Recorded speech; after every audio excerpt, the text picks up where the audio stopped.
Hey everyone, it's me, Kewpie83. And Barbie0913, otherwise known as the Reluctant Reviewer. Da, da, da, da. Thank you for joining us again for another video. This one is, the topic is like international dolls, so dolls that were like originated from a different country. Most of these dolls are from a company that's home base is also in that same country. So I'm not talking about like Mattel making dolls in China and then shipping them back to the United States. We're talking about companies outside of the United States that make unique dolls for their country. That you might want to collect. You might want to streamline what you collect. Me, I just collect everything, mishmash. But in order to restrain yourself, you might want to just say, I want something from this company or this country. Mm-hmm. My collection was way more streamlined before I started this channel. Just FYI. It was. I had it under control, and then then I started this YouTube channel. Sorry. That's okay. Well, I started it. Why are you apologizing? So we're going to talk about some of the stuff in our collection. So we don't have like huge histories on these companies, just for your information. This is more of a show and tell. That's why there's the internet. You can look them up. Exactly. So did you want me to start with something? Yeah. What do you want me to start with? Whichever country you want to start Okay, well, I guess we'll start with Japan since it's right here. Okay. So this little guy is... I'm going to put mine out. Yours as well. This is a little guy I picked up at a King County Doll Show a few years ago now. It was dated 1938. There's a label on the bottom that says made in Japan, but honestly, that's all I know about it. Some other collectors have said that they received theirs like around the early 50s from family members who were in the war, who were stationed in Japan like earlier. Mm-hmm. So it was literally a product that you'd buy in Japan and then take to wherever you were going, but it's like a composition-y type of fabric. This guy's not mint at all. He needs like a new shirt. He has some cracks on the side of his face. He really does need to go and get repaired from an actual person, but he was made in Japan, and he's most likely from the late 30s or mid 40s. This is my girl. I've had her forever. I used to live in a town that had a place called the Tokyo Shop, and that's where you went if you wanted your origami paper, or if you wanted little wicker little chairs, which I should have bought, but I was too young to buy them. I didn't even think of it that I would need them for dolls. They had dolls. They had little fancy little erasers with little Tokyo scenes on them. I mean, things if you wanted crayons, watercolors, oil colors, you went to the Tokyo Shop to get it. So I've had for her forever, and some people would say, no, she's just something you put on your shelf. She's not really a doll, but I think of her as a doll. So. No, she's cute. I like her face. And I've had her forever. Yeah. So that is something that's from Japan. What do you find in Denmark? Trolls. Okay, this one is a really old one. He's a piggy bank. He needs some doll cleaner on him. He's kind of been sitting around getting messed up. This one is probably from the 90s. I think I got her. And this one I got at a doll show just because he was so darn cute and he was so big. If you're going to have a troll made by Dam, then you're going to want a big one. Yeah. So those are the coolest ones. Yeah, so you've got a bunch of different little sizes there. So, and then you have a bunch too somewhere in a box. But these tall ones are the coolest ones. We've seen them occasionally at shows, but they're usually too expensive. And this one was a good price. So Denmark, Dam. Yep, we will go to China here. Obviously, you've heard me talk on my channel about Corinne. Corinne is Chinese fashion doll. It's kind of like the Barbie of China. You can also find these occasionally at Walt Disney World, at their Epcot and their China store. But for the most part, these guys ship out of China. And they're adorable. I think if you aren't a fan of the new look of Barbie, you should definitely take a look at Corinne's because they're adorable. They're well made. And super well made. Apparently, they come out of the factories that Mattel uses, so it's like the same. These have like real limbs, whereas Mattel's are now hollow. But that is kind of scary though, because if Mattel is changing how they make their dolls, will they change them there too, and then suddenly Corinne's be bad? I don't know. Too? But right now they're beautiful. Yeah, they are so pretty. So check them out. They are called Corinne, and they are from China. Germany. Germany. Okay.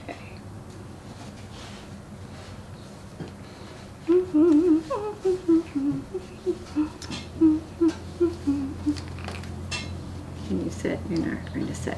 I have 3 here. These are all Katie Cruz.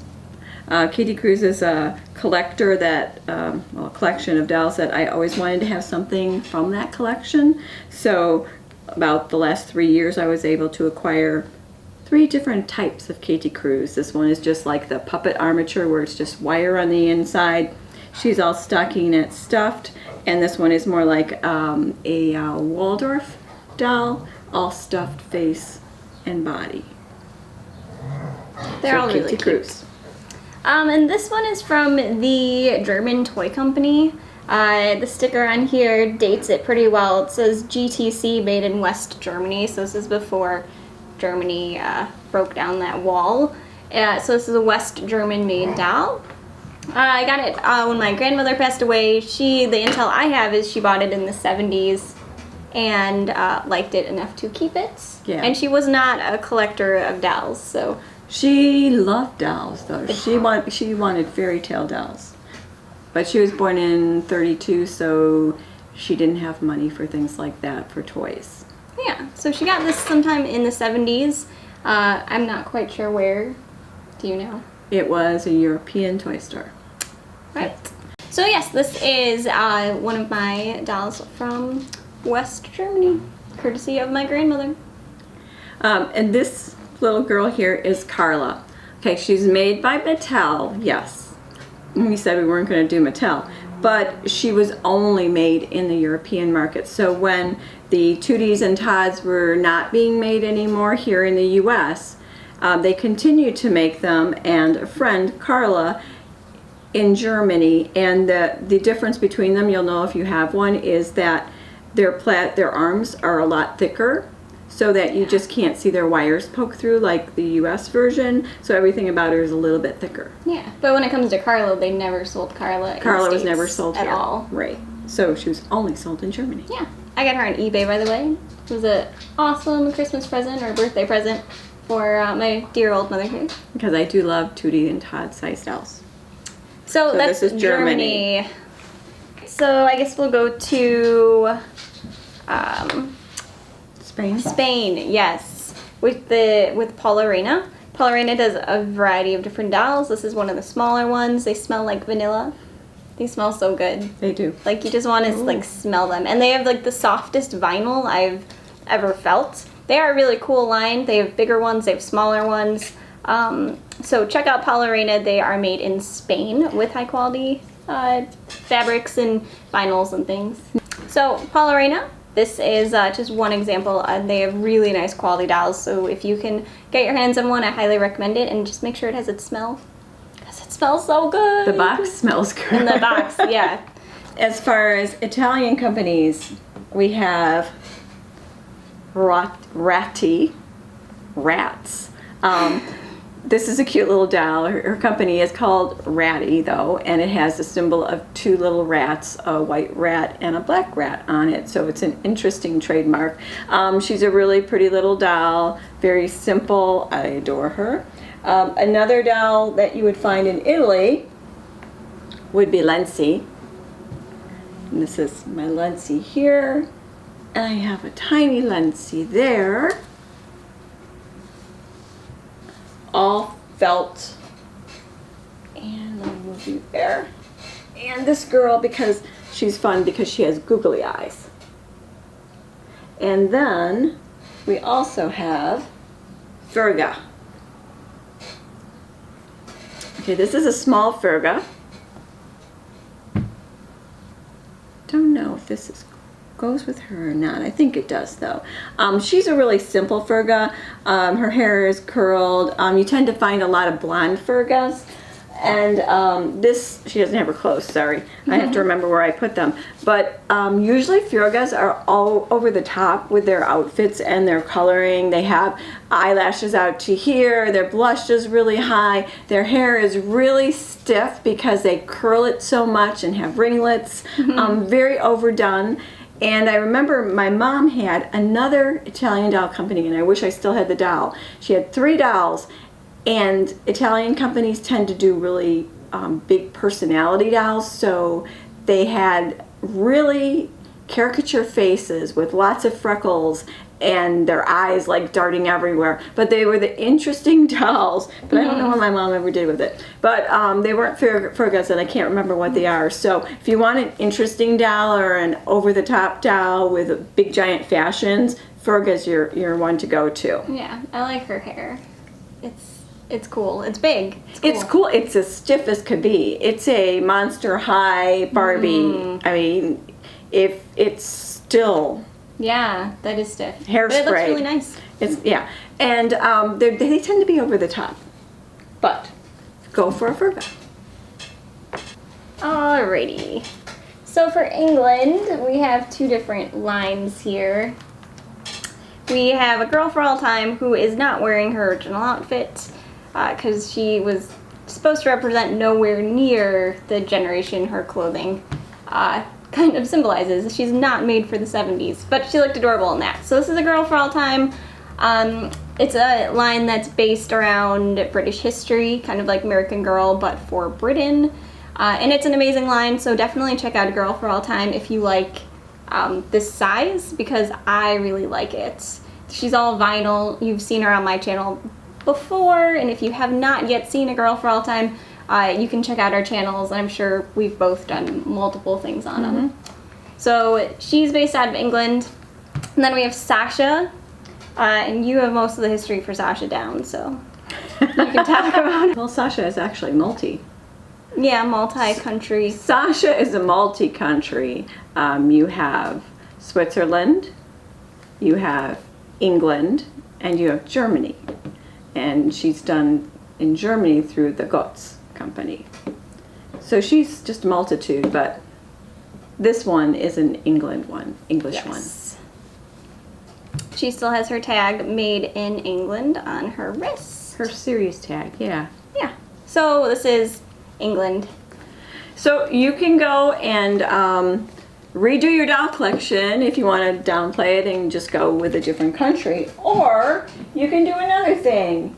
You could just collect dolls that are made to look like one country. Right. To represent a certain country. Like right now I've started to do a little bit more with my Italian dolls.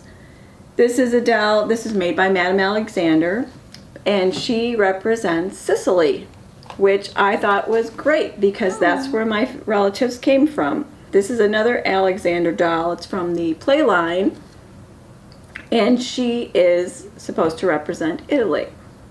Then I have a girl representing Italy from It's a Small World, which I've had forever. My uncle gave her to me, so. From Walt Disney World? He did. Years and years and years ago, before he knew he was going to work there. So that's something that I'm trying to get more dolls that represent Italy because I'm half Italian. So that's something else you can do in your doll collection. If you want to start somebody on a doll collection, you could pick out a country, someone's, something, or a fairy tale that you want. Yeah, and just go with that. Right. It'll help you have a focus in your collection. How's that focus? My focus is like long gone at this point. Skippers. I think it was Skippers. Yes, and thankfully I still have the majority of them. But even you're finding a focus for your collection can be as easy as choosing a country that you feel connected to or that is in your blood, or just finding a country that you like the dolls that they make and just collect all the different brands from that country. So keep doll collecting alive, because from what I heard, Mattel wants to go in an entirely new direction and not have toys anymore, but have digital phones and digital stuff. So find a little kid, give them a toy, give them a doll, give them something that they can hold on to and love. Yeah. And that's it. Let us know in the comments what you think of these dolls. Do you have any of this brand? Is there a brand that you think we should keep an eye out for? Do you have any Italian dolls that we should keep an eye out for her collection? Let us know in the comments. And we'll talk to you later. Bye. Bye.